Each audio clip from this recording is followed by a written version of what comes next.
Welcome to three sisters. इस बार छुट्टियों में हम घूमने नथिया गली गए तो सोचा व्लॉग बना ले ताकि जब कभी आप लोग जाएं तो आपको भी हेल्प हो जाए। सब बहन भाई शौकी मारने के लिए गाड़ी की सनरूफ से बाहर निकलकर आसपास के नज़ारे कर रहे थे। फिर नथिया गली पहुंचते ही हमने होटल ढूंढना शुरू कर दिया तो हमें मेन बाजार में ही एक बहुत अच्छा होटल भी मिल गया जहां पे गाड़ी खड़ी करने के लिए पार्किंग की जगह भी बनी हुई थी। फिर शाम हो गई तो हम सबको बहुत भूख भी लगी थी तो हम सब खाना खाने बटकराही चले गए जो हमारे होटल के बिल्कुल साथ ही था। हम सब लंबे सफर से थक चुके थे और थकावट हमारे चेहरे से नजर आ रही थी, लेकिन हमारे छोटे भाई हंजला में माशाल्लाह एनर्जी फुल थी। फिर खाना आ गया। हम सब ने कुछ ज़्यादा ऑर्डर नहीं किया था, बस कढ़ाई और साथ में नान ऑर्डर किए थे। हम जब भी कहीं घूमने जाएं तो खाना लाइट ही खाते हैं। खाने के बाद हमने मीठा लच्छा खाया। रश इतना ज़्यादा नहीं था, वीकेंड पे ज़्यादा रश हो जाता है। खैर हम काफ़ी थक गए तो सोने के लिए होटल चले गए।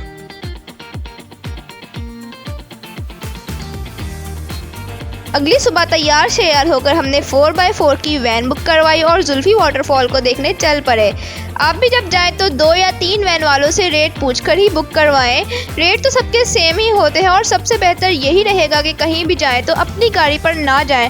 उधर के ड्राइवर और उधर की गाड़ी ही बेस्ट रहती है। आप जितना भी अच्छा ड्राइव करते हो, लेकिन बेहतर है कि आप उन इलाकों में घूमने फिरने के लिए अपनी गाड़ी की बजाय उनकी गाड़ी और उनके ड्राइवर के साथ ही जाएं। एक तो उनको सब रास्तों का पता होता है, दूसरा आप भी बेफिक्र होकर घूमते फिरते हैं। रास्ते के मंजर बहुत ही खूबसूरत और दिलकश थे। फिर एक जगह रास्ते में एक पॉइंट बना हुआ था जहाँ पर ड्राइवर भाई ने वैन रुकी और हमसे बोला कि हम यहाँ पर उतरकर पिक्स और वीडियोस बना सकते हैं।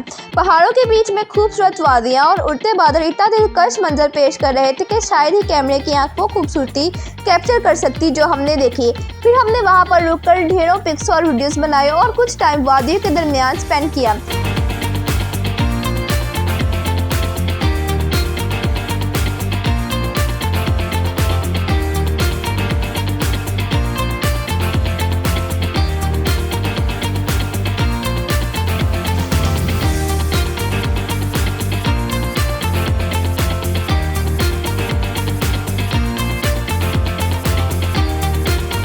बाद हम दोबारा वैन में आकर बैठ गए और वाटरफॉल के रास्ते की तरफ चल पड़े। नथिया गली से जुल्फी वाटरफॉल का फासला 30 से 40 मिनट का है, लेकिन अगर आप भी हमारी तरह रास्ते में उतरकर पिक्स बनाते हैं फिर 1 घंटा भी लग सकता है। खैर फाइनली हम जुल्फी वाटरफॉल पहुंच गए। काफ़ी खूबसूरत वाटरफॉल थी, आसपास का मंजर भी बहुत प्यारा था। हमने वहां पहुंचते ही पिक्स और वीडियोस बनाना शुरू कर दी। वहां खाने पीने के लिए छोटे छोटे ढाबे भी बने हुए थे और अगर वहां किसी ने स्टे करना हो तो होटल भी मौजूद है।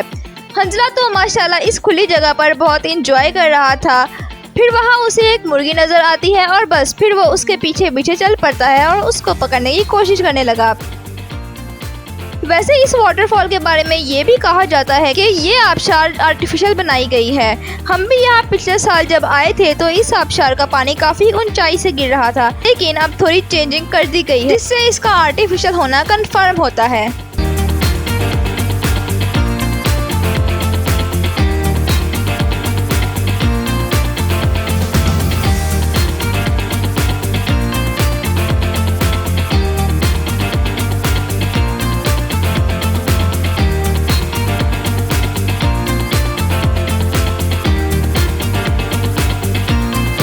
उसके बाद हम वाटरफॉल की दूसरी साइड पर आ गए जहां पानी के अंदर कुर्सियां रखी हुई थी और खाने पीने का इंतज़ाम भी किया गया था और बच्चों के लिए उसी वाटरफॉल के पानी को जमा करके एक पूल बनाया हुआ था जिसमें छोटी छोटी कश्तियां भी चल रही थी, जिस पर हंजला और हमना ने काफ़ी इंजॉय किया।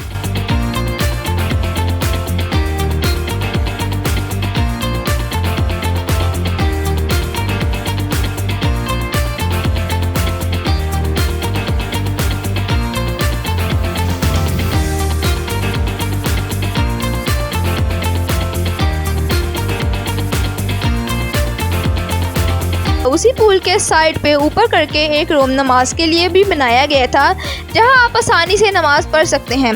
बच्चों ने काफ़ी देर वहां पूल में कश्तियां चलाई। आसपास पिक्स बनाने के लिए भी काफ़ी खूबसूरत और ऊंचे ऊंचे पहाड़ थे। बच्चों ने खूब मज़ा किया। फिर हमने वहीं से एक और वाटरफॉल देखने का प्लान किया जो हमें ड्राइवर भाई ने बताई थी। वहाँ बहुत कम ही लोग जाते हैं, जो मैं नेक्स्ट वीडियो में बताऊँगी और दिखाऊँगी भी। तब तक के लिए अल्लाह हाफिज़।